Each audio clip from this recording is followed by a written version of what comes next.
So what we're going to talk about today, and I'm not going to go into a lot of detail on it. We will have some questions and Q&A at the end of this session.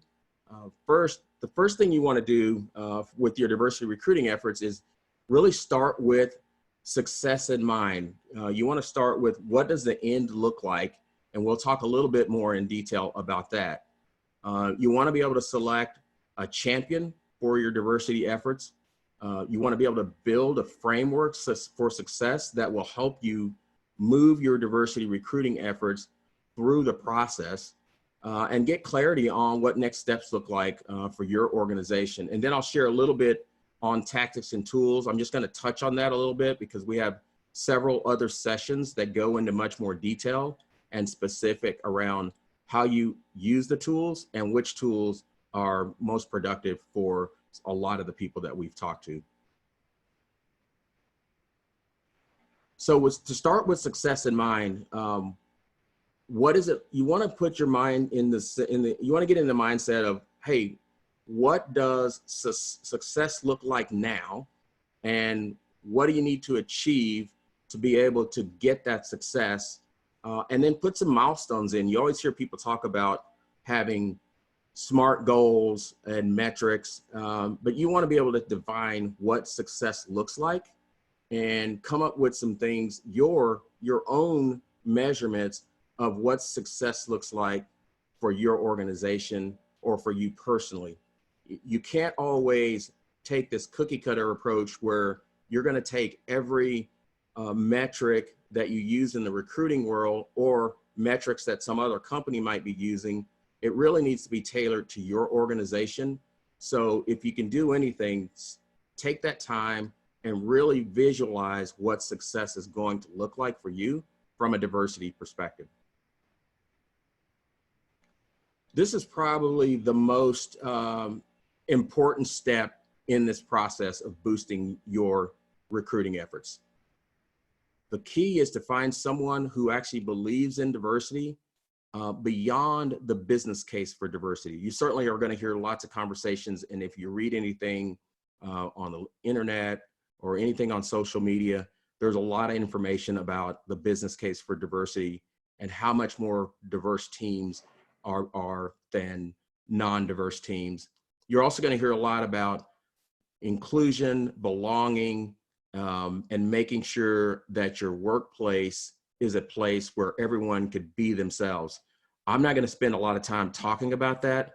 What is really key here, because if you've done any diversity recruiting, you know it's a challenge, and especially in this market, there's lots of challenge, there's lots of competition, and the candidates are being inundated by recruiters reaching out and talking to them. And my guess is that you're probably going to be looking for the same candidates that every other small and large company is looking for. So selecting that champion who doesn't actually have to be an executive, here are some characteristics of what you want to look for when you're selecting that diversity champion. Look at somebody who might have benefited from diversity recruiting efforts. I didn't talk about this in the beginning, but I am super passionate about diversity and want to help a lot of other companies get better at diversity recruiting because I personally benefited from diversity recruiting. My recruiter, when I joined the Navy, was very intentional about trying to get more women and minorities into the officer ranks of the Navy, and it made a difference. And for me, it's caused me to be a bigger champion for diversity than I might be if I were just looking at the business case for diversity. When you're selecting this champion, and this could be a little controversial in your organization, but you want to look for someone who has a diverse set of friends, or they interact with lots of different people. If you find someone who is passionate about diversity, they may not have that diverse set of friends, and they may be a great ally for you in your efforts, but they might not have what it takes to be the champion, because when it gets tough, you need someone who really believes in what you're trying to accomplish with your diversity recruiting efforts. You want to have someone who's going to be able to be a relationship builder. One of the keys to getting diverse talent to engage in any talent is relationships. So being able to go out and naturally form those relationships and spend time with the people you're trying to recruit, that's a key. So you want the champion to have that attribute. Somebody who's engaging and driven and focused, who can take and handle problems, who can come up with ideas. All those things are going to be things that are going to make your efforts take off much quicker than they would if you were just kind of working from a playbook. The other thing about the diversity recruiting section, there are two pieces to diversity. There's the cultural work that happens internal to a company where you're trying to make sure that it's an inclusive environment. People can be who they say they want to be. They can feel like they belong, and there's equity in the organization. All the things that go into building out a corporate culture that is inclusive and diverse. Those are all critical things. That's one side. That's the more programmatic initiatives, effort focused with the culture. The other side, and this is where I live, is on acquisition. How do you identify the talent? How do you go find the talent? And how do you get them engaged? And it's important to know how to recruit. So you need someone who understands the recruiting world, talent acquisition, the difficulty of finding talent, the difficulty of competing with other companies who are looking for that same rare talent. You want that person to have that recruiting background. So they may be a senior person or they may be more junior, but you're looking for those kind of characteristics in the person who's going to drive and lead a lot of these efforts. And you want someone with a wide range of experiences. A big part of working in this space and trying to recruit talent is overcoming some of the challenges and having insight and visibility into other things other than just recruiting for the roles that they're recruiting on. So if you can find someone who's got those characteristics, that's going to help boost your diversity recruiting efforts. And it's going to give you the passionate person behind working on your diversity efforts, because it's anyone who's done diversity recruiting knows this is a challenging space to be in. And it's much easier just to go put a person in a seat than it is to make sure that you're providing that diverse slate of talent. So one of the first things I want to talk about is just building a framework. There are multiple components to building this framework. I'm going to talk about 4. The reason you want to have a framework for your diversity recruiting efforts is because the content, as soon as you say, hey, we've got an initiative or we've got an effort to go increase diversity in any particular functional area, lots of people have lots of ideas. Anyone can write a strategy. So a lot of people are going to come up with all the ideas that you need for writing a strategy. And they're going to come up with lots of places that you can go, and schools and organizations that you can participate with, and relationships that you should be building. So you're going to get a number of ideas, but you need to have the ability to make decisions on which organizations you're going to work with. Because to be successful, you've got to take this as a step-by-step approach. Small wins over a longer period of time will help you achieve the success, because there's a lot of learning that's going to take place. And you don't want to just, stymie someone's enthusiasm. So you need a way of kind of prioritizing and letting people know, hey, this is what we look for when we're looking for an organization or a school to participate in. So here are some of the criteria that you might select. This is going to be tailored to your organization. These are not the ones that everyone should do. This isn't a cookie cutter, but this gives you a framework that you can put content in. So here are some examples. Your criteria may say, hey, we are going to have 3 to 5 criteria that we use to decide which candidates we're going to include, which criteria we're going to use to make a decision on who we're going to engage with. So here's the thing. Branding and credibility is one that a lot of organizations will use as criteria. So if you say we're going to interact with this organization, and if we interact with them, we have to have the opportunity to show our brand and to show our credibility as an employer. Maybe hiring and recruiting is another criteria that you're going to use to decide whether or not you're going to participate with that organization. So if the organization doesn't have a component that allows you to hire or recruit talent, it might not be the organization. Professional development may be another thing that you're looking at if you want your workforce to have the opportunity to get professional development while they are participating with this organization. And then another one, you may want to showcase your social responsibility or your corporate responsibility so that the candidates understand more about your organization. So you may, when you're trying to decide which way to go, 3 to 5 of these, I wouldn't make a huge list, but having this 3 to 5 criteria that you use to decide why would we engage this organization, so that when you get the list of 100 different places that you should go, you've got a way to decide, okay, it makes sense to go that they meet 3 or 5 of our criteria, or they meet all 5, or they meet 2. You'll have to decide with your organization. The other thing that you'll want to do as part of this framework is just create the approach that you're going to take. My recommendation is you take a multi-touch approach. A lot of times organizations will get the list of, here are some diversity groups that we want to participate with. They will go to the national conference. So let's take an organization that's well known, National Black MBA Association. A lot of organizations will say, hey, we're going to go to the national conference for the National Black MBA Association. Well, when you get there, you realize that the candidates aren't interacting with you as much. They don't know your brand, and they're not engaged in a way that you might have hoped. It's because you jumped a couple of steps and went straight to the national event. And then you walk away thinking, hey, we didn't get what we were looking for out of that organization. To be more effective and to have more impact, what you want to do is take this multi-touch approach so that they know you when you get to the national event. So there are local chapters for National Black MBA. Get some people from your organization to engage with that organization locally, learn a little bit about the organization, share more about your organization, so that by the time you get to the next step, the regional organization, they know a little bit more about you. You're going to learn more at the regional organization.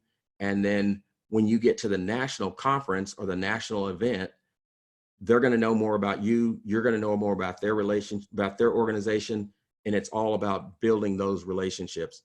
Now, some of the organizations have international chapters, and you can certainly get involved in that. But today, local, regional, and national are the 3 places that I would engage to have this multi-touch approach as part of your framework.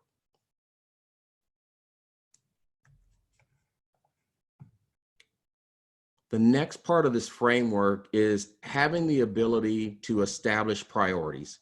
So you may call this tiers, you may call it blue, gold, red, you may call it silver. You can call it whatever you want to call it, whatever works in your culture.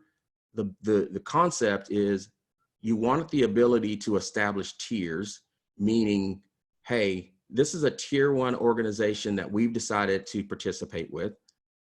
And the reason it's a tier 1 is because it has a company-wide strategic value. The people, the candidates, the talent in this organization, they are people that match all our functional areas, or a high percentage of the functional areas. So you might be in IT, you might be in marketing, you might be in supply chain, you might be in HR, you might be in the product development group. You pick an organization that has all the talent that could fill any of those roles. And with this tier 1 organization, you may decide what that means is we're going to provide funding, we're going to provide people, we're going to provide corporate-wide engagement and branding, and we're going to provide all the resources necessary for us to work with this tier 1 organization. A tier 2 organization might be an organization that is specifically focused on, we'll take accounting and finance. So this organization might not have the talent that you're looking for all your other divisions and all your other functional areas, but they have the talent for the finance and accounting department. And that tier 2 organization gets budgeted and resourced from the functional area that has the need for that talent. It's not that critical to the IT organization. So IT doesn't want us to put their money or the resources into supporting the org, but the accounting and finance group does. And so they're going to fund it. And there might be a recruiter aligned to the finance division that would then participate and help them move the needle with that organization and build the relationships. And then the third one I'll talk about is the tier 3. And we've all got the tier 3, even in our own lives. It might be an organization that you said, hey, this is my alma mater, or it's our CEO's alma mater. They don't have the talent typically that we're looking for. There's not a strategic reason that we should be engaged other than the fact that the CEO wants to be part of that, which is important. So what you want to do is you want a way for those people to get people back into your system, into your process, while not spending lots of resources from the company to support it. So one of the examples might be, it is the annual event that your CEO goes to every year at their junior college. Nothing wrong with the junior college, but this particular school may not have what you're looking for all the divisions that you need, or even for any particular functional area. But you want a way to support people who are going, and you would offer advice and steps and procedures and possibly collateral that would allow them to represent your company the right way. But you're not going to dedicate and allocate lots of company resources for that event. By tiering, this allows you to also say yes to more people, because if you decided to limit the number of organizations and limit the number of schools that you're going to engage in from a tier 1 perspective, you've still got a way to allow people to engage in other organizations and do it in a way that's consistent with what you're trying to do as a company. This is probably one of the bigger things that you could do by setting up these tiers and working with your organization. So the last part of this framework and the relationships is really, you need a way to work internally. And when you're working internally, there are a number of groups and a number of stakeholders that are going to be in your company. In this case, there are 3 different, I'll use this example of 3 different bodies that would be in your organization. So you want to have a steering committee or a working group or whatever you call it in your organization that is looking broadly across your company. You want to create some flexibility within the framework that you've created so that there is an opportunity to bring in fresh ideas and to do different things. You want the steering committee to be able to collect the best practices and share those across the company. And typically this group is focused on looking at compliance, looking at governance, sharing things across the company. A lot of times the budget would come out of this group, or at least would get recommended out of this group. The people that might be in this steering committee, it may be your executive leadership team, in addition to your head of diversity and inclusion, your head of talent acquisition. You probably have people who are representing employee resource groups here, and recruiters, and the college recruiting team. This is a group that is collectively sharing ideas that are going to get standardized across your company. In this yellow circle, that's the functional team. So IT may have their own group, marketing may have their own group, the finance team may have their own group, but this group sits in that P&L or sits in that division, and they're focused on trying to make things work for that organization and for that group. So functional strategies. So the finance team may be trying to increase the representation of women or Hispanics or African-American or whatever demographic they're working on.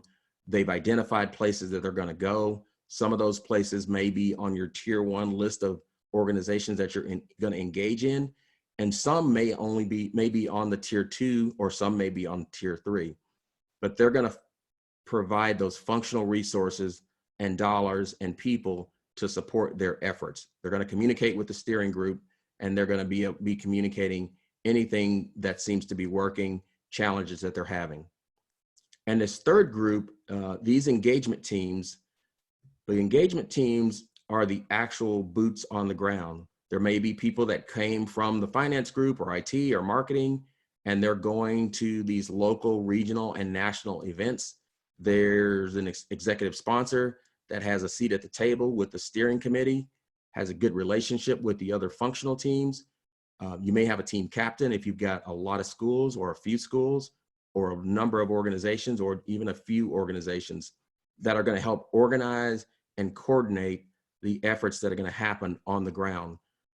The functional representation may be coming from all your different business groups and lines of business or P&Ls, whatever you call it in your organization. You may have alumni from particular schools. You may have alumni from particular organizations. And you may also include people from your employee resource groups. I've got ERG here. I should have spelled that out. But ERG stands for employee resource groups. Some companies will call it affinity groups.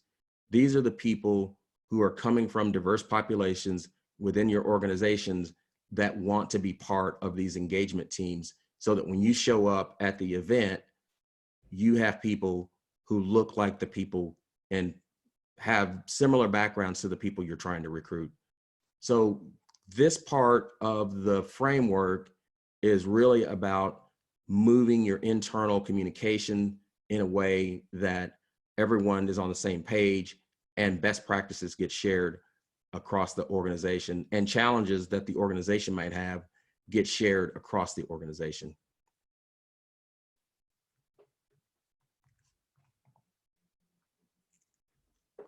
So I'm not going to dive deep into the tools. We're going to have a follow-up session with more information on tools, but I did want to highlight some of the tools that you could use. And I'll show a couple of these. If we have time, I can certainly do a demonstration on how to use some of these tools. But there's another session that specifically goes into diversity sourcing and the hands-on tactical, how do you find people? So I'll talk about some of the free tools. Google, most of you use some search engine, whether it's Google or Bing or some other search engine. Google has a thing called natural language search, meaning you can put in terms that allow you to look for people in a way that content might be written, in a way that people may talk. This is going to help you surface things like bios, profiles, news articles, any kind of award recipients. This natural language, an example might be if you put in "she is" and you put "software engineer," then that is going to pull up people where that content is in there. So if someone's bio is in there, you're going to find that bio. LinkedIn, and this is just the advanced search in LinkedIn, the free version, not necessarily LinkedIn Recruiter. There are lots of filters that you can use in LinkedIn that allow you to search for specific schools and names and locations and titles.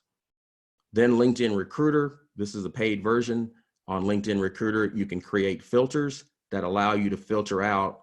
And for example, you may have a list of historically Black colleges and universities, or Hispanic serving institution, or women colleges. You can filter using those Google filter or LinkedIn filters on specific schools and locations, and you can do that in a bulk way. Then there's a Google custom search engine. I have a friend, Chris Bell, who built and wrote an article about the Google custom search engine and how to use it. There's lots of information out there, and there are some pre-built custom search engines. I will send you the link to this so that you can use it. But this custom search engine is already set up in a way that it's going to look for talent from HBCUs, which is historically Black colleges and universities, HSIs, Hispanic serving institution, women institutions, lots of other institutions that you'll be able to access and do searches on for a variety of different roles with these Google custom search engines. You can also build your own. There's some information on YouTube about building it. It's not that difficult to build one, but if there are some of these are already built and they're tried and true, and this is just a free resource that you can use. So let me talk about some of the paid options. There's a product called HireTool, which is an AI sourcing platform. It allows you to filter on diverse talent, and you could set the AI to start looking for roles and finding people. HireTool is a great option to give you more lift with your just the volume of sourcing on the specific roles that you're looking for, and you can filter on diverse talent. One of the things that I want to talk about is a product called Tal Vista. Part of the effort to get diverse talent more interested in your roles is to work on the job descriptions that you have, making them more gender neutral, making them more inclusive. Tal Vista is a tool that actually gives you a score on the content of your writing and the content of those job descriptions. So if you run it through the Tal Vista platform, it will allow you to make your language and your content much more inclusive by recommending words and recommending words that get removed. So this is a really powerful platform that does lots of different things. Seek Out is another tool, very much like HireTool. It will allow you to go out and do automated searching using AI. It'll filter on diversity. And this is not everything. There are a lot of other tools that do this. And I will include a follow-up document that also gives you a list of other places to get some of the great tools that are out there. And then certainly Dean DaCosta has built a site called the Search Authority. He's also got Start Me pages. I'll include that information as well. And there are tons of free tools and information and YouTube videos on how to use those tools, on how to use some of the different products that are out there, paid and free. So at the high level, we've covered what do you do, when you start diversity. You want to start with the success in mind, start with the end. What should it look like? What do you need to achieve? What are the timelines? You want to build the framework. You want to make sure that you find a champion who really does get diversity and cares a lot about it. You want to empower that person to do that work. You want to get clarity on what your next steps might be in that process. And this is all early in the year, so that the rest of the year is about operationalizing the things that you plan to do. Because building the strategy is not the hardest part. The hardest part is operationalizing the strategy and dealing with the environment that you have in place and any challenge that you have. So one of the things I want to do is I want to take a sec and take a few questions, and then I want to share a couple of things that will help you really kind of pull it all together. But I wanted to hold just a second and get a few questions. Yeah, Cody, so we have a question from George. Who should I contact about diversity in my organization? There is a link you can contact me directly. I'm happy to chat with you. We've got a calendar link that will be provided, or it should have been provided in the webinar. And we'll get your name and be able to reach out and schedule a time. I've got time set aside to talk to everyone who can't join this webinar and to go into a little bit more detail. I know we've covered it high level. Thanks. Sally asks, what do I need to do to get more candidates for my positions? Yeah, that's a great question, Sally. It's really about knowing where to look, getting the outreach done and sourcing done for those candidates. We look at diversity very broadly, and then you narrow down to some of the pools and the demographics of where the talent sits. And using some of the tools that I've talked about, there's certainly lots more, but I'm happy to spend some time with you and share more about some of the tips and tricks that allow you to get more candidates. Because one of the challenges today is most of the candidates are in plain sight. The challenge is getting the candidates to engage, and we've got some approaches that we can share with you on how you get that candidate engaged using some automation and other tools. And just a quick reminder to those that are joining us, please type any questions that you have into the chat area and we'll get them answered. I have a few more questions, Cody. Question from Juan. Should we post on diversity job sites, or does that even work anymore? Yeah, Juan, I would definitely say you want to post the jobs in places that the candidates might be in. So posting on a number of diversity job sites definitely is one way to get more exposure. What the challenge is a lot of with the unemployment rate being what it is today, lots of candidates out there, but they're not applying to jobs. Most of the candidates that you're going to find are going to be passive candidates. And so it's good to have certainly a posting strategy, but it also makes sense to have a search and a sourcing strategy and knowing where to look for those candidates. All right, got a question from Sam. What's the one diversity event every large organization should participate in every year? Wow.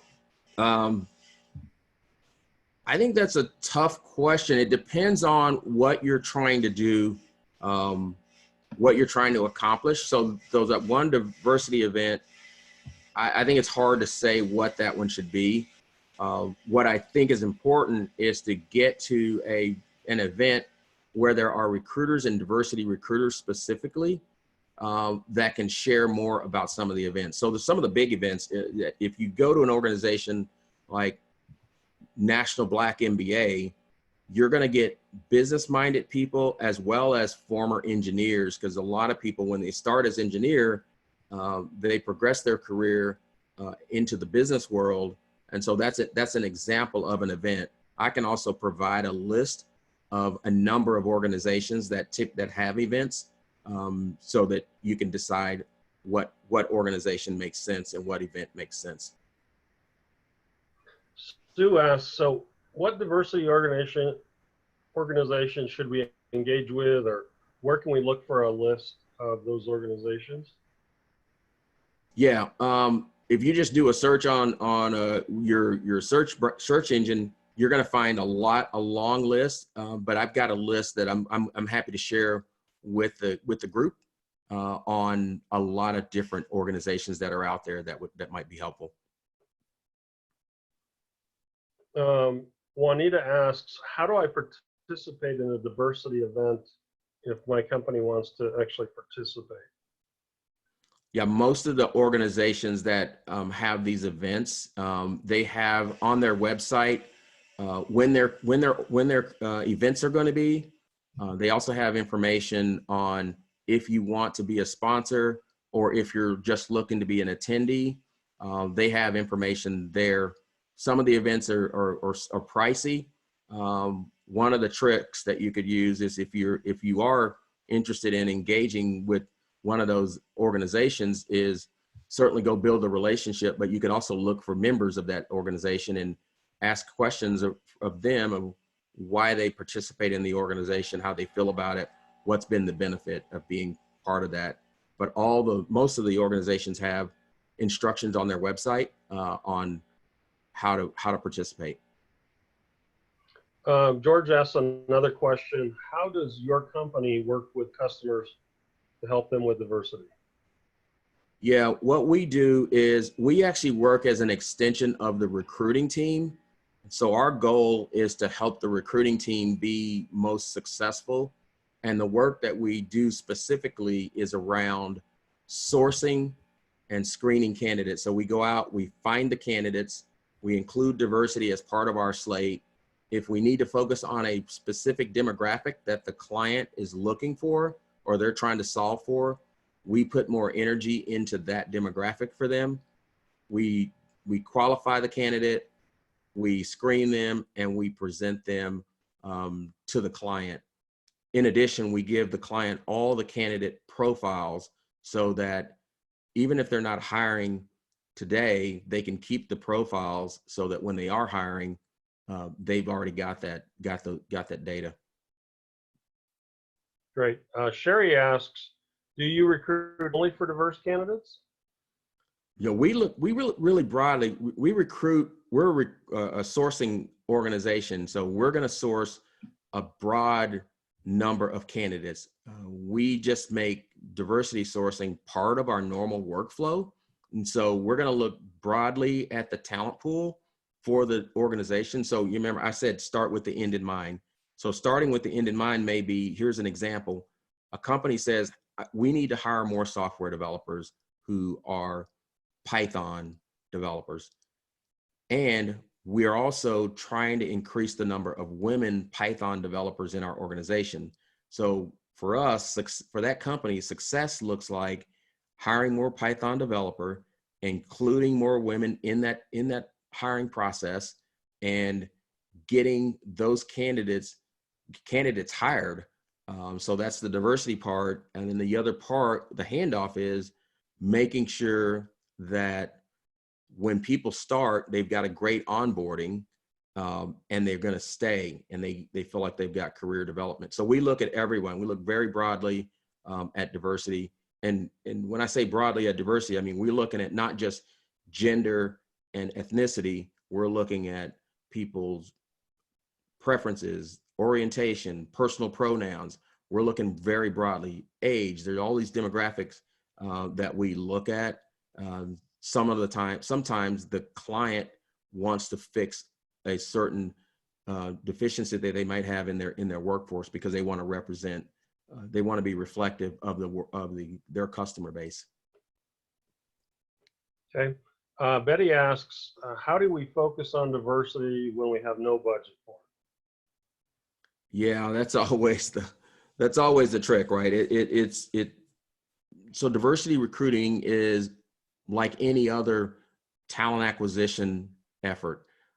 You have to make the investment as a company to hire, right? And so this is a little bit of a litmus test to decide, is it worth engaging if your leadership doesn't provide any budget for the work that you're gonna do? If you've got a limited budget, then you could use some of the free tools that are out there. There's lots of information out there. There's lots of research out there. Outreach, you can use different outreach that doesn't cost you anything. So you can get the process started. I would say to challenge, though, if there's no budget allocated for any of it, then I would challenge the leadership on how important it is. Because if it's worth investing, if it's worth doing, it's worth making the investment in. And so I can certainly give you information that might help you answer some of the questions that you may get around budgeting and how you prioritize. And that's where, even if you don't have a budget, having this framework is critical, because then it lets you take the limited budget and resources that you have, and you can prioritize the work and take it one step at a time as you move forward in the process. So Betty has a follow-up question, and her follow-up question is, can she set an appointment with you and have this conversation, maybe help direct her? Yeah, absolutely. We've got a link, and we'll make sure we get the link to you for the appointment. You can certainly send me an email. I'm going to put my email address back up here. You can send me an email it's Cody@diverserecruitingexperts.com, and I'll reply with my calendar link. We've got some time blocked out for meetings, and I'm happy to talk with anyone. That's it. That's the questions that I have, Cody. Great. Super, Jeff. I think we're okay if we're okay on time, I'll pull up just a quick example on how to use the natural language search to do a search. So and I actually pulled this up earlier.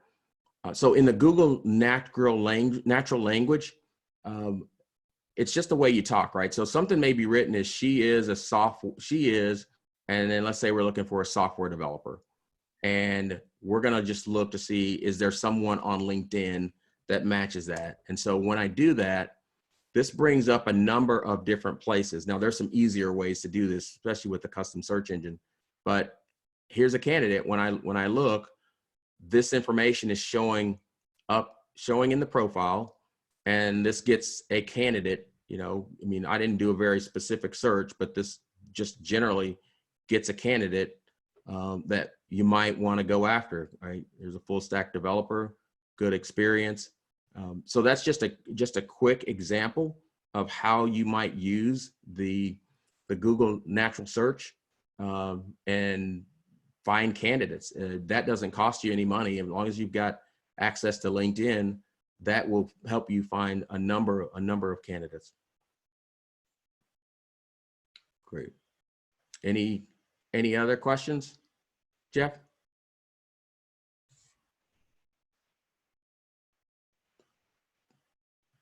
I don't see any other questions. Okay, sounds good. Well, and we'll get some information out to you with the slides and what we talked about. And then any other questions that you have, definitely feel free to reach out and I'll be happy to help. Thanks for joining us. Looks like you're going to get a little bit of time back.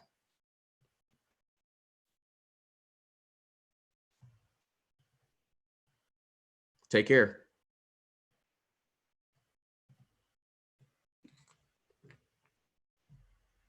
End the meeting?